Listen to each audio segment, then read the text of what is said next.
News 8 at 6 is coming up next. The mayor is planning a lottery to award summer jobs to city kids. In our top story, we'll show you why it's an ambitious dream that may not come true. And I'm Karen Boudry, live on the lakefront, and I'll show you why the head of the levee board is pushing for funding for a project here at East End. And we'll have the story of a thief who victimizes senior citizens and the poor through the mail. It's all next on News 8 at 6.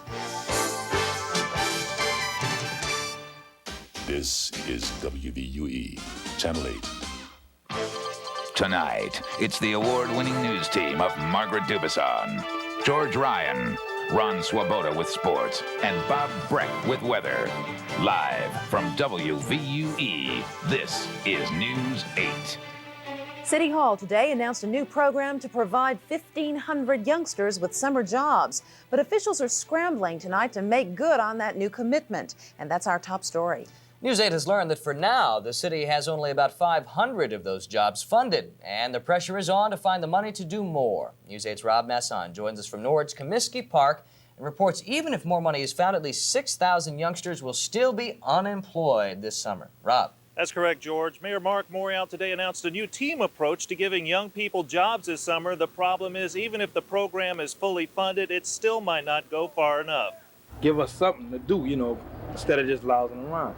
The mayor today heeded a call for more summer jobs for thousands of city youngsters. They'll be doing conservation efforts. They're going to be doing cleaning up. Some are going to be housed here in city government.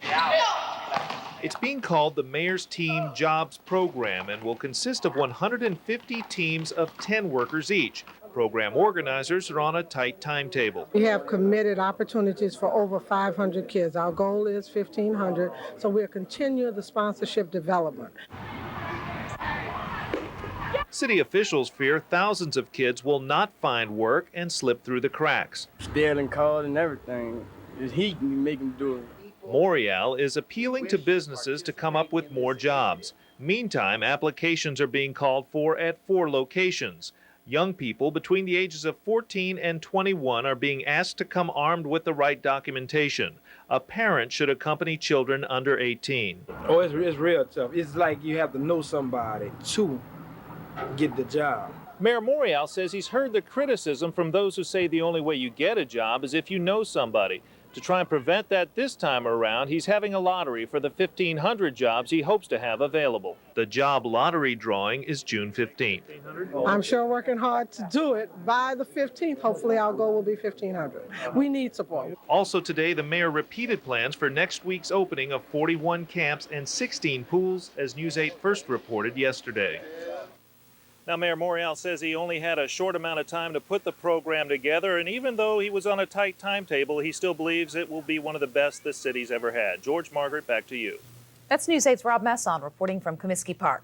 Well, federal investigators say tonight that they are closing in on the suspects who are stealing from postal trucks. Just yesterday on Louisiana Avenue, 2 mail trucks were targeted, and the burglar made off with thousands of pieces of mail. In the past week, 4 trucks have been broken into. The motive? Well, welfare and Social Security checks were thousands of dollars. Postal Inspector Maurice Winston says people waiting for their checks are understandably angry. They're upset. They've been inconvenienced tremendously. And even though they realize it's not really the fault of the Postal Service, still they depend upon the Postal Service to deliver for them.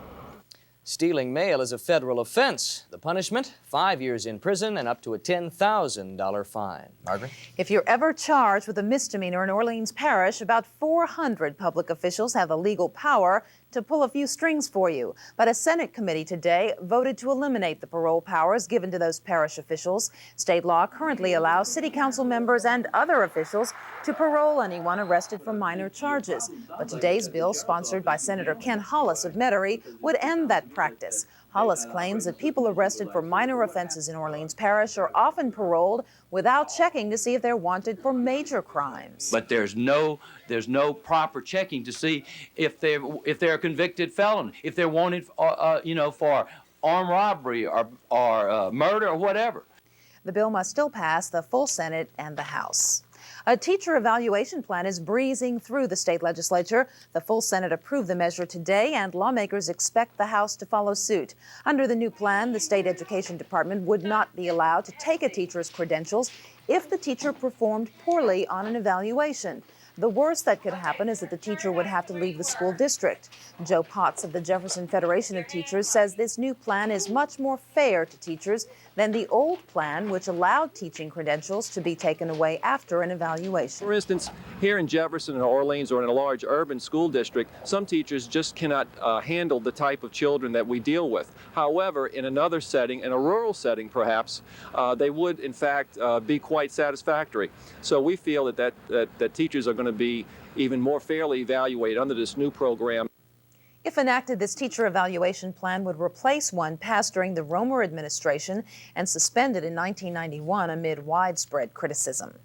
Well, not since the days of the old Punch Train Beach amusement park has there been any real type of entertainment or recreation area along the lakefront. But that could change if the New Orleans Levee Board approves an ambitious new proposal. News 8's Karen Boudry is on the lakefront now with more. Karen, what's going on? Well, George, I'm just near the Seabrook Bridge, and it's an area that Levee Board President Bob Harvey calls dilapidated. But if he can convince the rest of the board, this area could be transformed into a beautiful recreation and business park. Despite threatening skies, fishermen are lined up under the protection of the Seabrook Bridge, casting away. Because it's such fertile fishing ground, they come here by the dozens. And last year, the Levee District built them this small pier, but there's still not enough room for everyone. So in an effort to create more piers and more recreation here in general, Levee Board President Bob Harvey wants to build this. He calls it East End. It would have lots of piers, a restaurant, shops, a rejuvenated beach for swimming, a revamped boat launch, and much cleaner and safer environment for all who come here. The cost, $16 million, but no tax dollars. What we're attempting to do is become involved in this new privatization or partial privatization. That is where private money pays for it, and then the public enjoys it. And what do fishermen think of the plan? Excellent idea. I think taxpayers need to see something done with their money that's worthwhile, especially for the small man who can't afford to get out on the water, for we guys who just like staying close to home. Somewhere you can get something to eat off, and all that. It'd be nice. Really make a day of it out here then. Oh, you live out here. But East End would cater to more than just fishermen, and Bob Harvey's convinced the public's hungry for such a venture. Now he's got to reel in the rest of the Levee Board. Now the Levee Board will consider this project at its meeting next Wednesday. Margaret, George. All right, that's Karen Boudry reporting from the lakefront. In Jefferson Parish, there'll be some changes along the lakefront as well, but you might say it's a horse of a different color. In fact, the East Jeff Levee Police are now going to use horses to patrol the 34 miles of levees in the parish. They'll be patrolling at various times along with officers on bicycles. Police officers say they're not having any increase in crime problems in the area. They're simply being proactive. They're up high, they got good visibility on horseback, and even the bicycles on the bike path out by the lakefront. They have a good, can get up on people without being heard like an automobile approaching. Maybe the best part, the new patrol won't cost the district a cent. All of the officers involved are reserves and will be using their own horses and their own bikes. Well, Boy Scouts pledged to do their duty. But one man may have gone well above and beyond the call of duty. We'll tell you about his remarkable record as a leader and a friend, generation after generation of Scouts, next on News 8 at 6. Also ahead, you'll see that while city pools aren't open, the faucets certainly are. A man who has spent the last 61 years of his life keeping young boys on the right track retired from the Boy Scouts today. And on his last day of active duty, the Scouts continued his good work by signing up more than 100 youth. News 8's Rick Blaylock reports. We've got a camp coming up in a couple of weeks that the older boy can go to the Boy Scout camp. Today at the Florida Housing Development, Scout Field Director Keith Christopher is signing up boys who want to become Scouts. It's not a part of his normal activities, but today he's filling in for this man, Edward Xavier Dunn. At 82 years old, he's been a scout leader for 61 years, and he's got his membership card to prove it. And I don't take the strenuous activities, but swimming and games and sports, I participate. He's always lived after the pattern of the Scout Law. Dunn was showered with awards today at a noon ceremony, and the kids here have not forgotten about him either. He's been in scouting for 61 years, and he teaches kids how to swim, and he's a good scoutmaster. Dunn became a scout leader while attending Xavier University. He told me things have changed since the 30s. With the situation like it is in the developments right now, especially with young boys, young black boys, so severe, do you see your role of scouting much more crucial now than you did 30 years ago? Very much so. It's much more crucial. You have a lot of competition out there now. You have a lot of undesirable activities that the young man is participating because he has nothing else to do. Dunn has worked to keep kids busy all these years. He says he's proud, but hopes new scout leaders will fill the void. It's a dedication. It was something that I wanted to accomplish in my lifetime. And by the looks of it today, he's done just that. Reporting from the Florida Housing Development, I'm Rick Blaylock, News 8. Dunn was also named an honorary state representative by the Speaker of the House today. Well deserved. Margaret? In tonight's Dateline from Shreveport, police are searching for 4 men suspected in the drive-by shooting of a 16-year-old boy. In Marksville, more than 50,000 people have visited the new casino owned by the Tunica Biloxi Indian tribe. It's the first land-based casino in Louisiana. And the state is asking federal officials to take over a chain of barrier islands so they can be used as a coastal restoration project. Landowners in the Ile Dernière say they'll fight to make sure any resulting land buildup belongs to them, not the state. Well, summer officially begins June 21st, but as you know, the summer-like weather is already here. Charity Hospital doctors say it's important that everyone start taking precautions against the heat. They say you should drink plenty of fluids, wear loose clothing, and avoid overexertion. Of course, in many neighborhoods, children are finding their own ways to beat the heat, not necessarily recommended by the fire department, but here in the Lafitte Housing Development, a water hose and a spray gun made for a great way to stay cool. Well, rain will be about the only thing that gives us a break from the heat from now through September or so. And there is some rain in our forecast, as well as the threat of severe weather. Meteorologist Bob Breck has details next on News 8 at 6. Bob says some nasty weather out and about, but anything moving this way? Yes, in fact, a lot has changed during the past half hour, so let me get right to it, because we do have a couple warnings and a lot of watches out for you. I should say a lot of watches, a lot of the area under a watch now until midnight. A severe thunderstorm watch basically includes all of our viewing area, and the reason that's been put in effect, if you were with me last hour, we were talking about outflow boundaries. Some big storms up to the north sending an outflow boundary southward, and here it is right here. This is coming down, and it's going to intersect with the sea breeze front that's right down here, and when these two meet, they expect some violent weather right in through here. Now, we do have some active weather right around us. In fact, one thunderstorm warning out for Livingston Parish. Here's that line of showers and thunderstorms we just saw on our composite radar. Let me focus in real close here, because we do have out to our west some very hefty weather that's just, here's the Cantor-St. Charles line here. Into St. Charles, rimming the lake here, some very active thunderstorms that are slowly moving towards the east. Now, it also looks like there's a cell right in very close to the city here. But the Weather Service believes that there's the potential that some of these thunderstorms could have gusty winds that might cause some problems. Now, watch on our satellite pictures. The storms up north, you'll see this, you see this thin line of clouds. This is just what we saw on our radar right here. That's coming southward, and that is going to interact. You'll see it right here. You see this line forming right here? These two are going to kind of interact during the next hour or two, and that's where some violent weather may happen, mostly north of the lake, the way it looks to me right now. This is our daylight picture showing a little wider view, a very widespread complex of thunderstorms to our north along a cold front that has made its way into the deep south that is going to stall out to our north. You have a big storm up here. That's no effect on us. We don't see the easterlies coming in until you get way down here in the Caribbean. Over us, our weather pattern is governed strictly by the daytime heating and the sea breeze front. That's where the thunderstorms build up today. You can see the stalled front out north. A lot of active weather around it. And because this front is stalled down here, maybe the next day or two, that's where we're going to see repeat after repeat of big thunderstorms. And obviously, if it keeps raining over the same area, that's where there's going to be a flood potential. For us, we will have the scattered storms around us.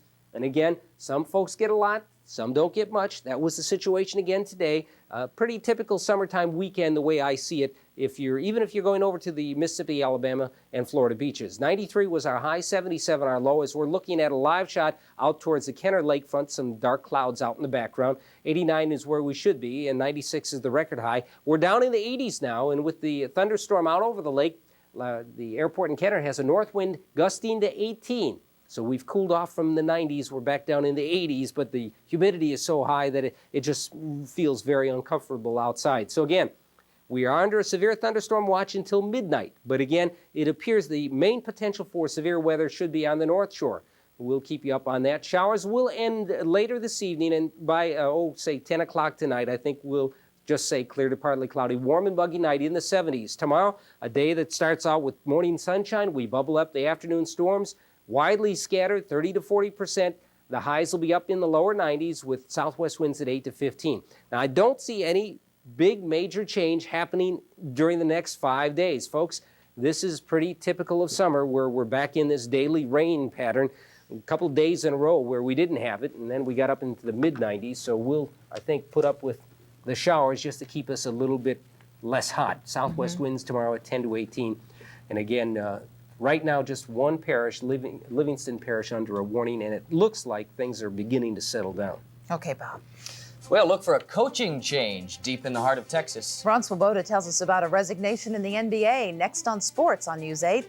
Plus, he'll talk to a promising Saints draft pick about his job skills. WVUE News 8 is simulcast on Bayou 1450 AM. Ron Swoboda joins us now, and we're all on Ricky watch tonight. Yeah, everybody wants to know. Well, we're cooling our heels too. Yeah, that's right. Because he is too. The way we get it so far, there has been no offer from the Saints to Ricky Jackson today. I'm pretty sure of this. They cannot say they want Ricky and try to offer him half of what they offered Sam Mills, which is $1 million. You can't have it both ways. I do know that the Saints' second-round draft pick, running back Mario Bates right there, has an offer to ponder. He says they're pretty close to getting it done. And at 6'1", 206 pounds, he's a big guy, and he believes his size can help him get it done in the Saints' backfield.